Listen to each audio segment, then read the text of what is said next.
அப்போஸ்தலருடைய நடபடிகள் 16ஆம் அதிகாரம். அதன் பின்பு அவன் தெர்பைக்கும் லிஸ்திராவுக்கும் போனான். அங்கே தீமோத்தேயு என்னப்பட்ட ஒரு சீஷன் இருந்தான்.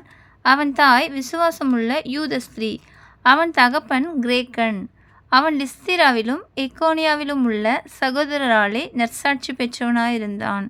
அவனை பவுல் தன்னுடனே கூட்டிக் கொண்டு போக வேண்டுமென்று விரும்பி, அவனுடைய தகப்பன் கிரேக்கன் என்று அவ்விடங்களில் இருக்கும் யூதர்கள் எல்லாரும் அறிந்திருந்தபடியால் அவர்கள் நிமித்தம் அவனுக்கு விருத்த சேதனம் பண்ணினான். அவர்கள் பட்டணங்கள் தோறும் போகையில் எருசலேமில் இருக்கும் அப்போஸ்தலராலும் மூப்பராலும் விதிக்கப்பட்ட சட்டங்களை கைக்கொள்ளும்படி அவர்களுக்கு ஒப்புவித்தார்கள். அதனாலே சபைகள் விசுவாசத்தில் ஸ்திரப்பட்டு நாளுக்கு நாள் பெருகின. அவர்கள் பிரிகியா கலாத்தியா நாடுகளை கடந்து போனபோது ஆசியாவிலே வசனத்தை சொல்லாதபடிக்கு பரிசுத்த ஆவியினாலே தடை பண்ணப்பட்டு மீசியா தேசம் மட்டும் வந்து பித்தினியா நாட்டுக்கு போக பிரயத்தனம் பண்ணினார்கள். ஆவியானவரோ அவர்களை போக ஒட்டாதிருந்தார். அப்பொழுது அவர்கள் மீசியா பக்கமாய் போய் துரோவாவுக்கு வந்தார்கள். அங்கே ராத்திரியிலே பவுலுக்கு ஒரு தரிசனம் உண்டாயிற்று. அது என்னவெனில், மக்கெதோனியா தேசத்தான் ஒருவன் வந்து நின்று, நீர் மக்கெதோனியாவுக்கு வந்து எங்களுக்கு உதவி செய்ய வேண்டுமென்று தன்னை வேண்டிக் கொண்டதாக இருந்தது.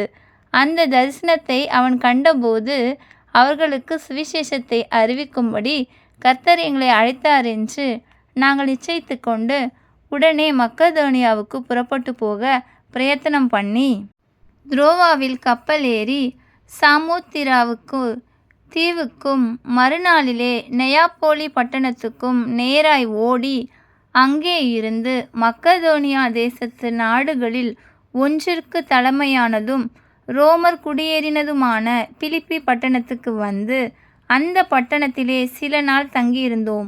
ஓய்வு நாளில் நாங்கள் பட்டணத்துக்கு வெளியே போய் ஆற்றின் அருகே வழக்கமாய் ஜெபம் பண்ணுகிற இடத்தில் உட்கார்ந்து அங்கே கூடி வந்த ஸ்திரீகளுக்கு உபதேசித்தோம்.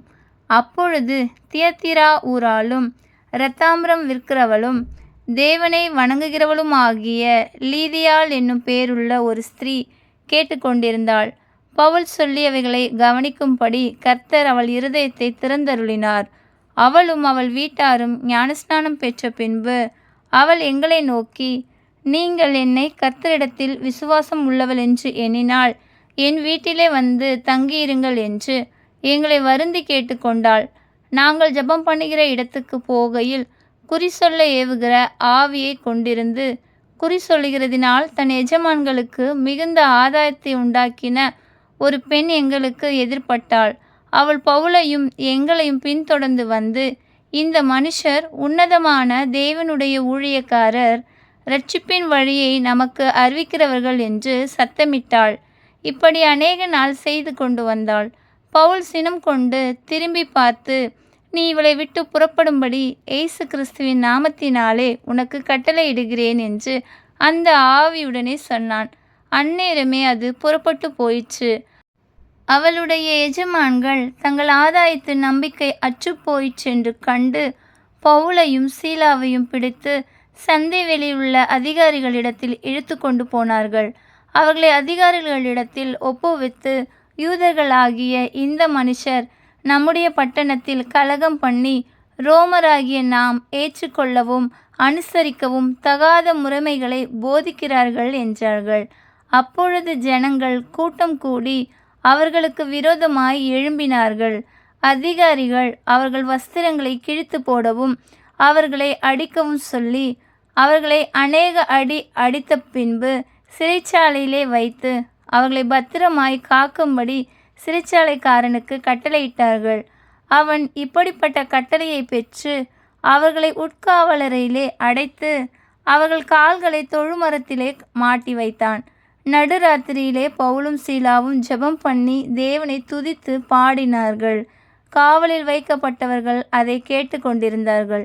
சடிதியிலே சிறைச்சாலையின் அஸ்திபாரங்கள் அசையும்படியாக பூமி மிகவும் அதிர்ந்தது. உடனே கதவுகள் எல்லாம் திறவுண்டது. எல்லாருடைய கட்டுகளும் கழன்று போயிற்று.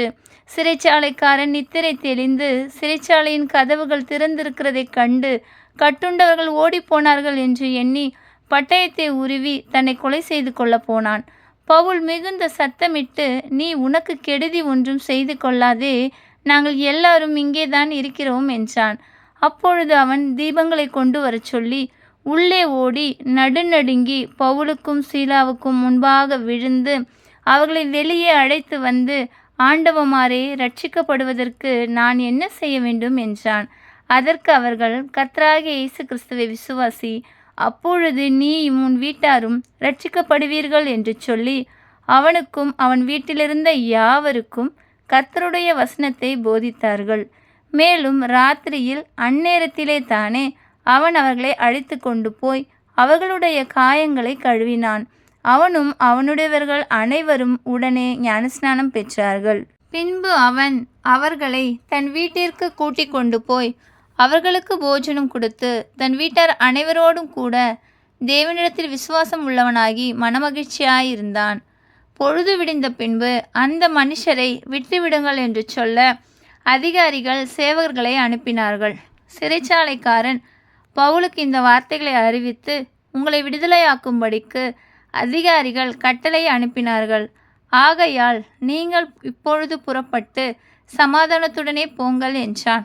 அதற்கு பவுல், ரோமராகிய எங்களை அவர்கள் நியாயம் விசாரியாமல் வெளியரங்கமாய் அடித்து சிறைச்சாலையிலே போட்டார்கள். இப்பொழுது இரகசியமாய் எங்களை விடுதலையாக்குகிறார்களோ? அப்படியல்ல, அவர்களே வந்து எங்களை வெளியே அழைத்து அனுப்பிவிடட்டும் என்றான். சேவகர் இந்த வார்த்தைகளை அதிகாரிகளுக்கு அறிவித்தார்கள். ரோமராய் இருக்கிறார்கள் என்று அவர்கள் கேட்டபொழுது பயந்து வந்து அவர்களுடனே தயவாய் பேசி அவர்களை வெளியே அழைத்து கொண்டு போய் பட்டணத்தை விட்டு புறப்பட்டு போகும்படி கேட்டுக்கொண்டார்கள். அந்தப்படி அவர்கள் சிறைச்சாலையிலிருந்து புறப்பட்டு லீதியாளிடத்திற்கு போய் சகோதரரை கண்டு அவர்களுக்கு ஆறுதல் சொல்லி போய்விட்டார்கள். ஆமென்.